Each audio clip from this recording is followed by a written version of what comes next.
Assalamu alaikum wa rahmatullahi wa barakatuhu. My beloved brothers and sisters, there's a question that is to be asked to all of us.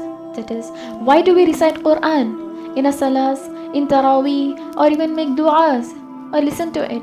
Why do we do that? Why has Allah subhanahu wa ta'ala sent down the Quran to us?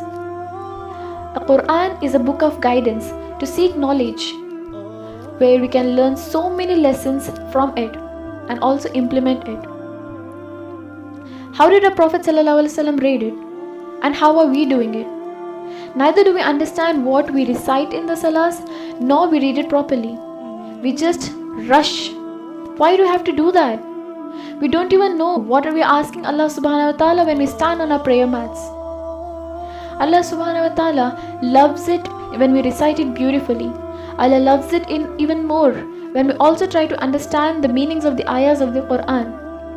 If you take an example of you being in a class and your teacher is right in front of you who tells you about something which is very important in the examination point of view, but in a different language, a language that you don't even understand, what will happen? What will be the result? Ultimately, you're gonna fail. What would have happened if you would try to learn and understand what your teacher had told you? You would pass. Same way, Allah subhanahu wa ta'ala gives us an important question which we have to learn and also understand what it means in order to pass the final examination, that is the day of judgment. Quran is that important question, and this Quran will bear witness on the day of judgment. So why don't we just start learning and understanding the Quran instead of just reciting it? There are rewards for both. If you just recite, you are rewarded. But if you recite it after knowing the meaning, after understanding it, you are rewarded even more. It's not an easy task, but it's not impossible as well. All you have to do is make an intention of learning at least one ayah per day. It is not impossible at all. Every single letter that you read, you are rewarded. You'll be getting 10 rewards. If you say alif, you're rewarded 10. And if you say another letter, again you get 10 rewards. Just like how we struggle so much to earn and to buy one thing that we wanted in this world, same way we have to struggle a lot in this dunya to earn rewards to enter paradise. There's a good saying, little drops of water, little grains of sand, make the mighty ocean and the pleasant land. So you have to make an intention and put in your efforts, and the rest, tawakkal to Allah. Put your trust on Allah. You put in your efforts. Allah subhanahu wa ta'ala says, take one step towards me, I will take 10 steps towards you. If you walk towards me, I will run towards you. So all you have to do is make a move. Start with one ayah. And once you start with it, you start getting the whisperings telling you that there's so much, it's in Arabic, how will I understand? Anyhow, I'm gonna forget it. How will I do that? I cannot do it anymore. You start feeling like it's a burden to you. And then the things get complicated and you just give up, thinking that this is not my cup of tea. At least I'm reciting it, that's sufficient. But no, that isn't sufficient. Don't do that. Don't give up.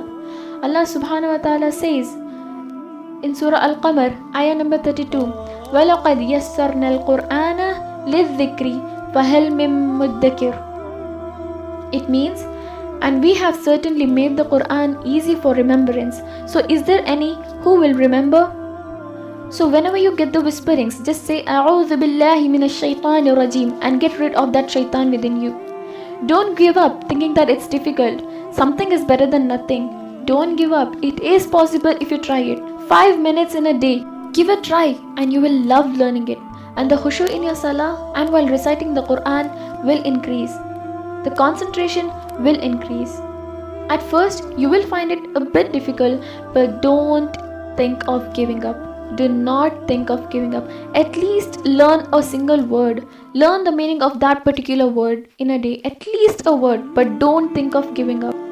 So my brothers and sisters, work hard and may Allah subhanahu wa ta'ala bless you and grant you success in this world, but even in the akhirah.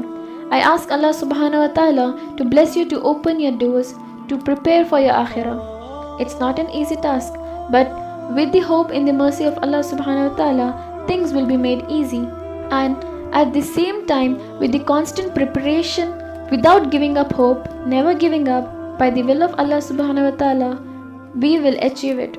Inshallah. Subhanakallahumma wa bihamdika ashhadu an la ilaha illa anta astaghfiruka wa atubu ilayk. Assalamu alaikum wa rahmatullahi wa barakatuh. If you found this video beneficial, make sure to like and also share it with your friends so that others may also benefit through it.